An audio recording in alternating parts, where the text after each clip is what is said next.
Hey guys, welcome back. I hope you are having an amazing day. Let's get right into the stories. The first one is an entitled People Story.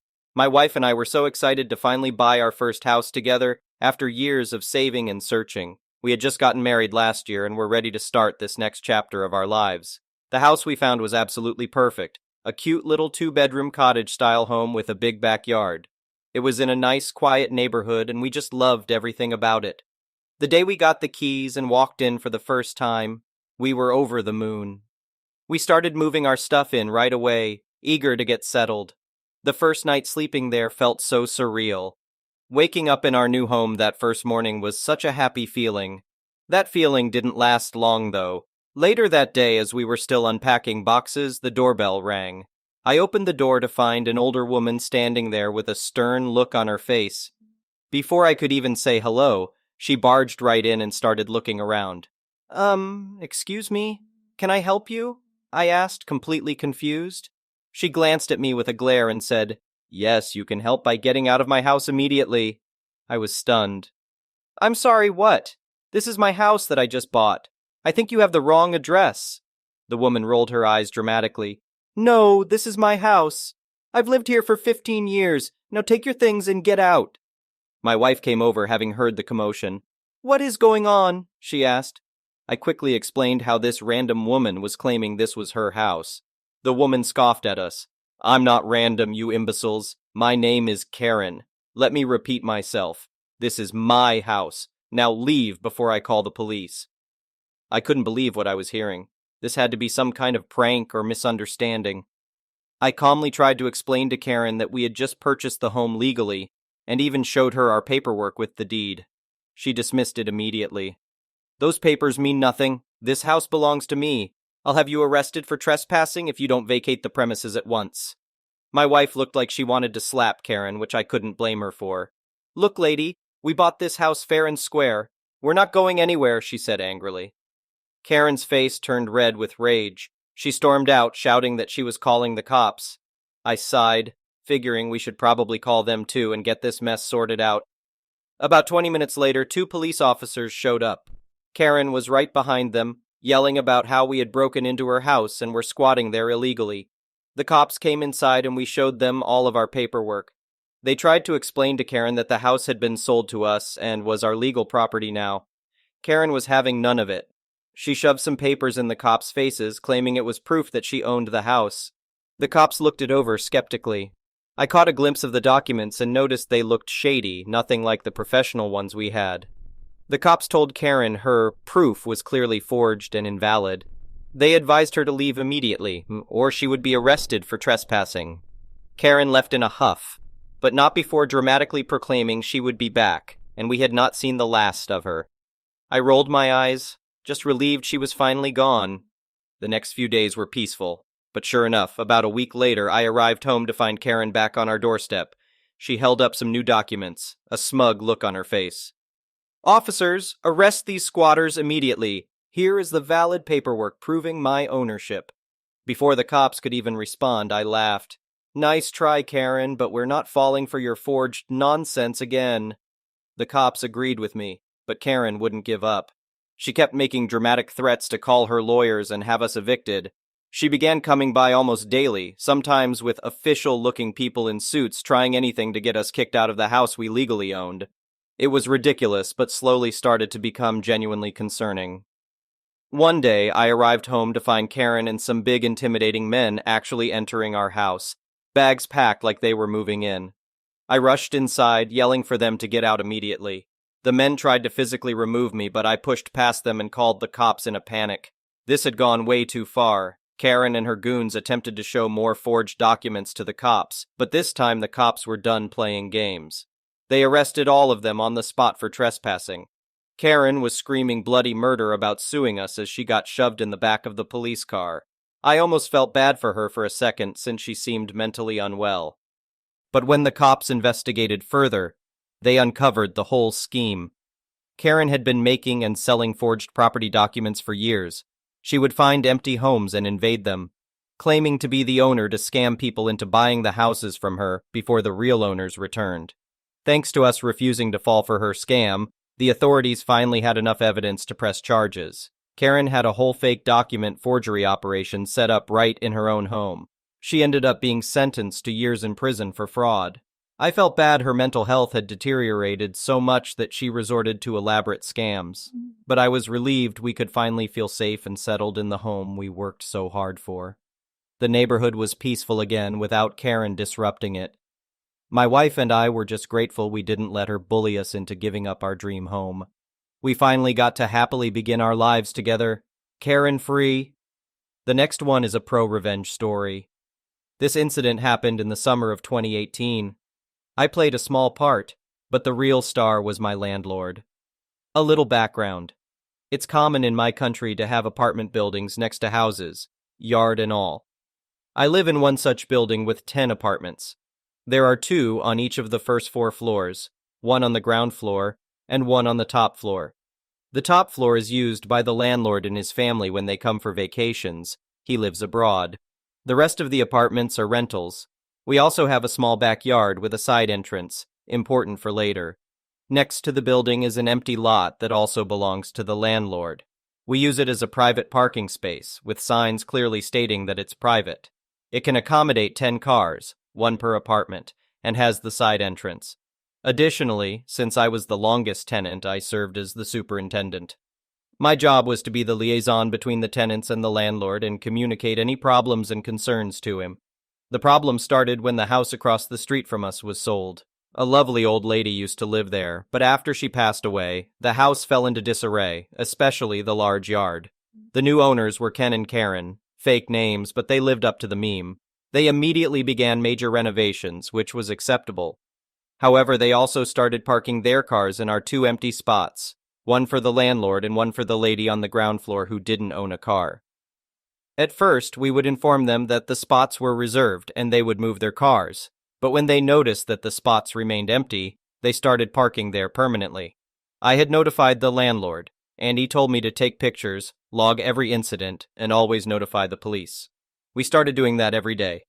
Ken is a hotshot local businessman, and every time we called the cops, he would cause a scene about us being jerks. He always received a fine, but he would boldly proclaim that he would not pay. The worst part came about a month before the landlord's annual visit. They stopped using one of their cars and left it permanently in front of the side entrance, blocking it. That was a huge issue. You see, the lady living on the ground floor is a renal dialysis patient, and 3 times a week she goes for a session at the local hospital. The ambulance brings her back and usually parks next to the side entrance because she is exhausted after a session. With Karen's car parked there, that wasn't doable anymore. They wouldn't move it even when the police were called. I notified the landlord and tried to restrain our hothead from doing anything foolish.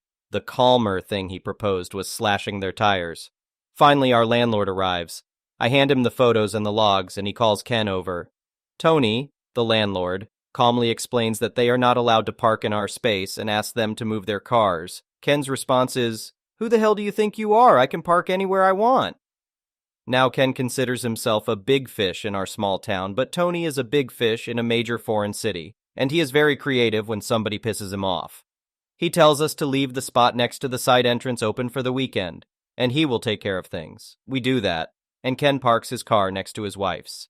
On Sunday evening, a tow truck arrives and unloads an old Citroën DS, also known as the Frog, blocking both of their cars.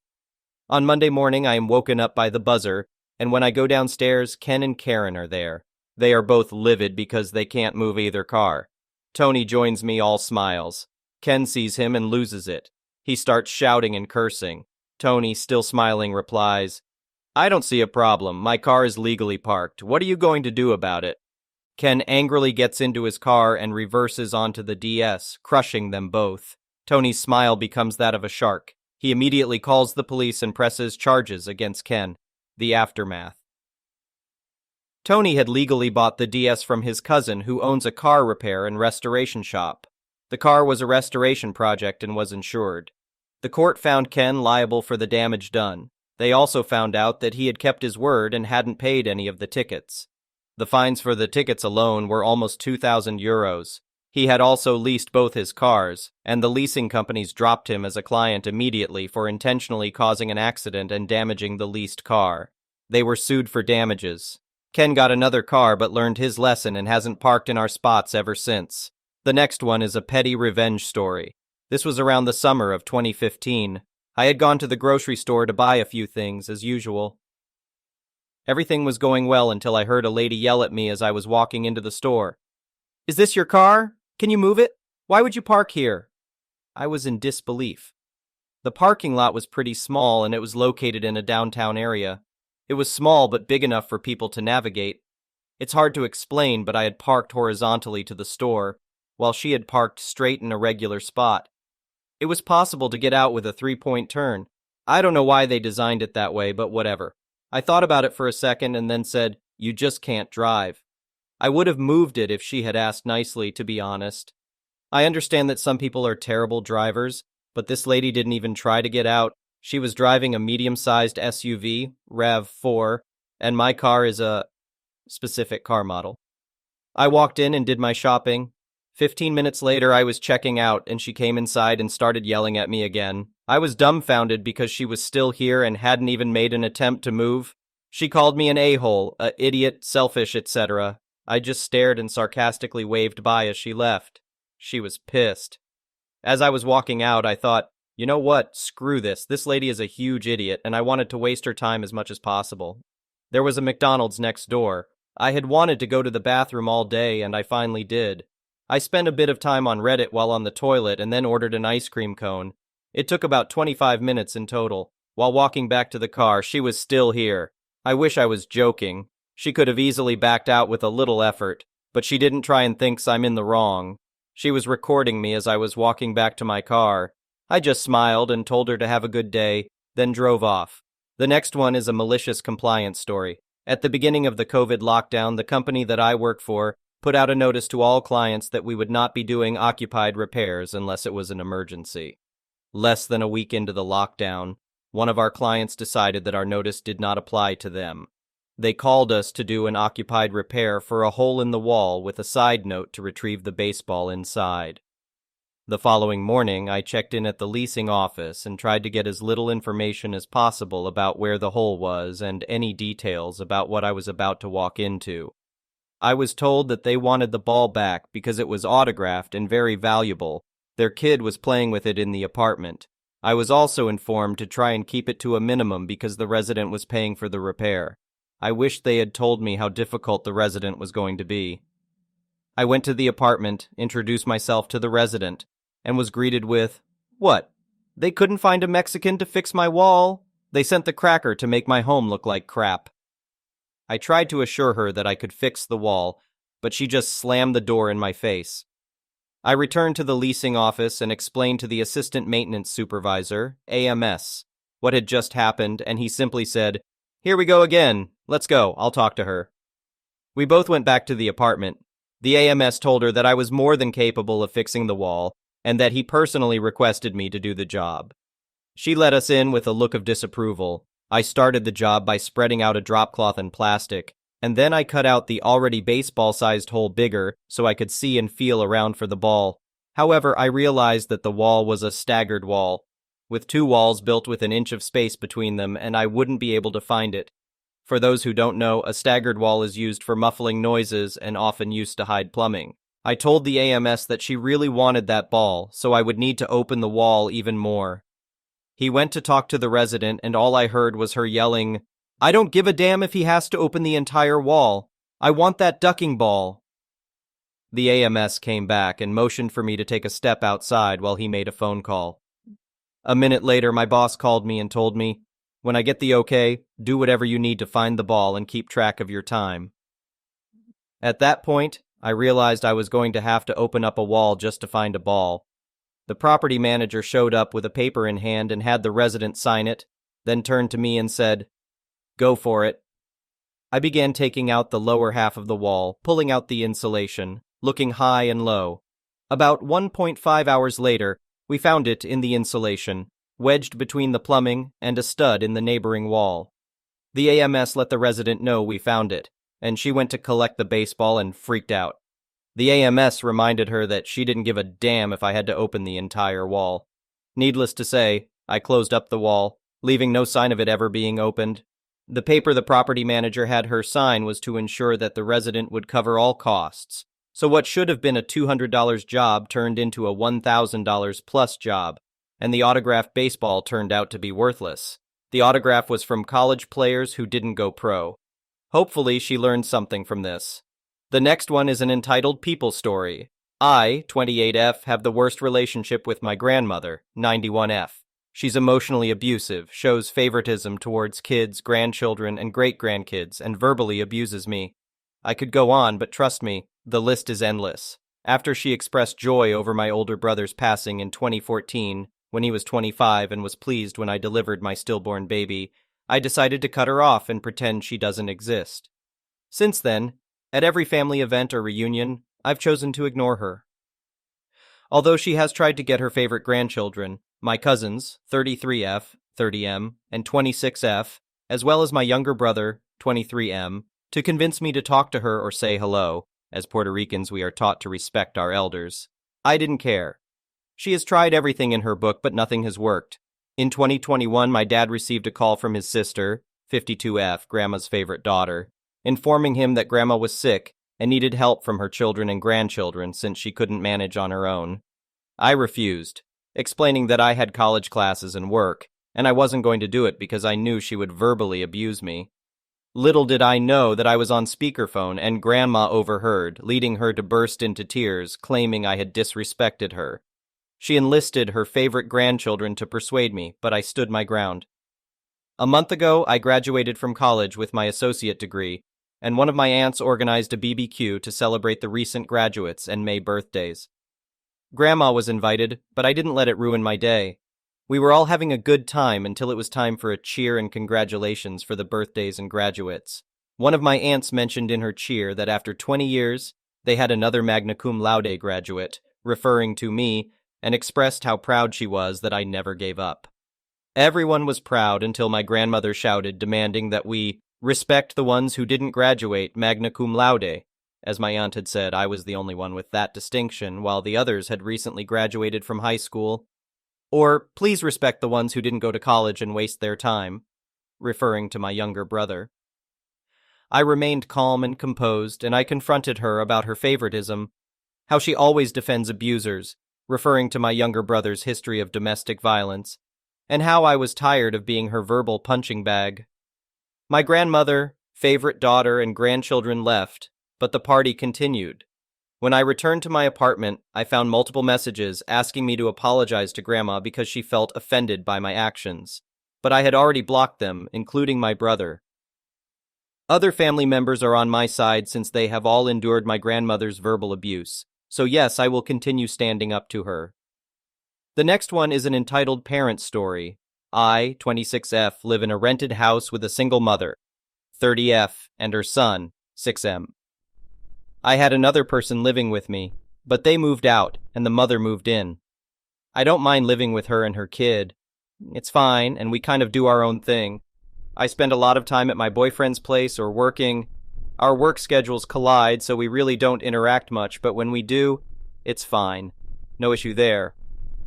I want to start by saying that she clearly struggles financially, but I don't think it's an excuse. I don't make lots of money either. However, I've noticed that my food would go missing, or portions would be taken from it. I assumed it was her kid, so I asked her if she'd stop him from eating my food. I was calm about it, and she just said she would. It didn't really upset me when it first started. It started getting annoying when I'd get home from work and expect to have a meal's worth of leftovers in the fridge, only to see it picked through or just gone. I kept bringing it up, and she started getting annoyed with me for bringing it up.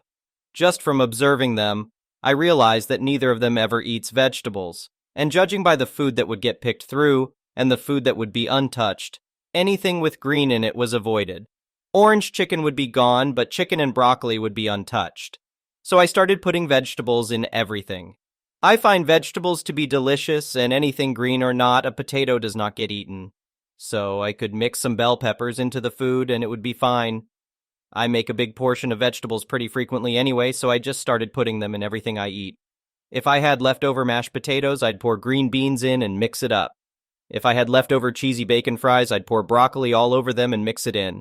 Usually my homemade stuff has vegetables in it, but I started making sure everything did. I made a pot of mac and cheese.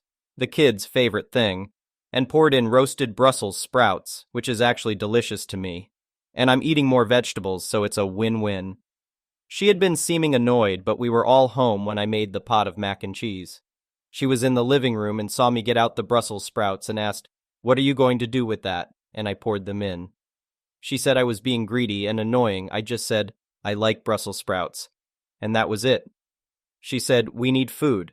And I told her to go get some or stop buying only prepackaged things and her money will go further. I think she sees this as some big act of revenge, but I just simply want to be able to eat my food.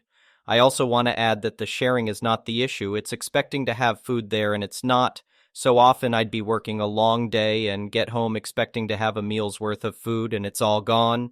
Or I wake up in a rush and have my food ready to eat in the morning, only to find it gone. So now I have to skip breakfast. If she would simply text sometimes, "Hey, is it okay if we eat food item?" I would know and know to make other plans. I would stop for food or know I have to whip something up when I get home. Also, I think eating the last of someone else's food is crazy and rude. If someone makes a big pot of something and you ask for a serving, sure. But if someone made something and there is one serving left and you eat it without permission, that is evil as hell. Thank you for watching. I would really appreciate it if you could like the video and subscribe to our channel if you haven't already. We'll see you again tomorrow.